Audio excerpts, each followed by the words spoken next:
Rasputín. Solo con oír su nombre, ¿verdad?, ya nos vienen a la mente un montón de imágenes. El místico oscuro, el poder en la sombra, la figura que acabó con la dinastía Romanov. Pero, ¿y si toda esa leyenda del monje loco fuera solo una parte de la historia? ¿Una máscara construida con mucho, mucho cuidado? Es que la historia siempre nos lo ha pintado así, con estas contradicciones. O era un santo o era un demonio, o un místico o un completo manipulador. La gran pregunta que vamos a intentar responder aquí es ¿cómo podemos entender al hombre que había detrás del mito? ¿Cuál era el motor que de verdad impulsaba sus acciones? Pues la respuesta, ojo, podría estar en un perfil psicológico muy particular. Para entenderlo vamos a usar una lente muy específica, la teoría del psiquiatra Claudio Naranjo. Él identificó un tipo de personalidad al que llamó el superviviente. Y lo interesante es que este tipo no se define por creencias o ideologías, no. Se define por un instinto mucho más primario, más práctico, el de satisfacer sus necesidades a toda costa. La palabra clave, la que lo mueve todo, es satisfacción. Y ahora vamos a ver cómo Rasputín parece, un ejemplo de libro de este arquetipo. Venga, pues empezamos por la primera clave para entender a este personaje, su dualidad. Una dualidad que no era casual, sino una estrategia perfectamente calculada. A ver, fijaos en el contraste porque es brutal. De cara a la familia imperial, Rasputín era el humilde hombre de Dios. Pero en privado, los informes de la policía secreta pintan un retrato completamente diferente. Y esto no era simple hipocresía. Si seguimos la teoría de Naranjo, era una estrategia pura y dura. La piedad no era su creencia. Era el disfraz que necesitaba para sobrevivir y sobre todo para prosperar.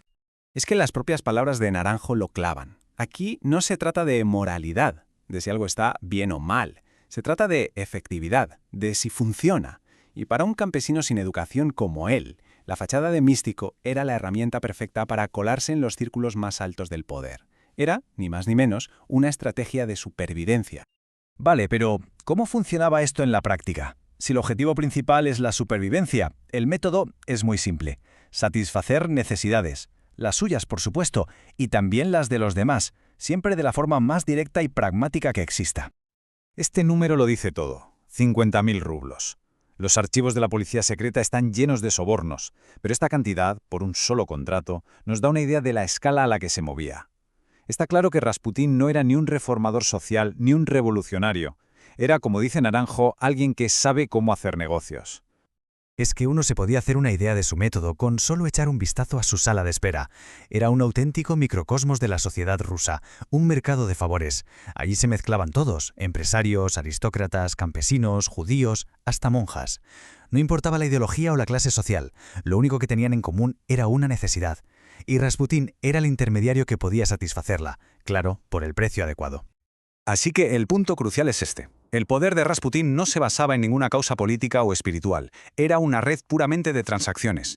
Él conseguía para los demás lo que querían y a cambio, él obtenía lo que necesitaba. Dinero, influencia, seguridad. Un negocio perfecto, vaya. Claro que, para operar de esta manera, hacía falta un estilo muy particular. Y aquí Naranjo utiliza una metáfora potentísima para describirlo. Una que a Rasputín le encaja como un guante. Pensemos en esto por un momento. A diferencia de los políticos y revolucionarios de su época, que no paraban de dar discursos, Rasputín funcionaba con una economía de acción y de palabra casi total. Conservaba su energía, como el león, y solo actuaba cuando era estrictamente necesario para conseguir algo. Por ejemplo, cuando la zarina Alejandra estaba desesperada por la salud de su hijo, Rasputín no le enviaba largos sermones teológicos, le enviaba mensajes como este, cortos, directos y con un impacto emocional máximo. Pura efectividad, cero palabrería. Y esta misma economía de esfuerzo la aplicaba a sus rivales. Cuando el obispo Hermógenes se le enfrentó, Rasputín no se puso a debatir con él. ¿Qué va? Simplemente susurró al oído correcto y consiguió que lo exiliaran a un monasterio perdido. Mínima acción, máximo resultado. El león que caza en silencio, tal cual. Todo esto nos lleva a la característica que define a este arquetipo por encima de todas las demás, una capacidad de resistencia y de supervivencia que parece casi sobrehumana. Su vida estuvo marcada por esto. En 1914 ya había sobrevivido a un intento de asesinato que lo dejó al borde de la muerte. Se recuperó de una forma asombrosa, lo que, por cierto, no hizo más que reforzar su fama de místico. Pero fue su propia muerte la que cimentó su leyenda para siempre. Es que los relatos de sus asesinos son escalofriantes. Tuvieron que envenenarlo con cianuro, dispararle varias veces, golpearlo salvajemente y al final arrojarlo a un río helado para acabar con él. Esta resistencia física tan extraordinaria puede verse como la manifestación final del arquetipo del superviviente, una especie de coraza psicológica y física forjada para aguantarlo todo. Entonces, ¿cómo encaja todo esto en el gran puzzle de la historia? Pues bien, esta visión psicológica nos permite reformular por completo el papel que tuvo Rasputín en la caída de Rusia. Si lo analizamos, vemos un patrón muy coherente.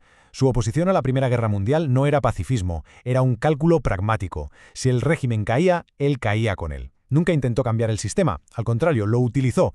Se podría decir que lo parasitó. Manipulaba nombramientos por negocio, no por ideología. Cada acción encaja perfectamente en el manual del superviviente supremo. Y aquí reside la ironía final, y la más trágica de todas. Sus asesinos creían que matándolo iban a salvar a Rusia. Pero en realidad lo que hicieron fue eliminar a una de las pocas personas que, aunque fuera por puro egoísmo, le estaba aconsejando al zar que no se metiera en la guerra que acabaría destruyendo el imperio. Su predicción pragmática, esa de que su supervivencia y la del imperio estaban ligadas, resultó ser terriblemente cierta. Al final, la pregunta que nos queda no es tanto si Rasputín era bueno o malo. Quizás la pregunta más interesante es otra. ¿Acaso la historia crea a veces vacíos de poder tan caóticos que solo un superviviente pragmático y sin escrúpulos puede prosperar en ellos, convirtiéndose así en el parásito perfecto para un imperio que ya se estaba muriendo?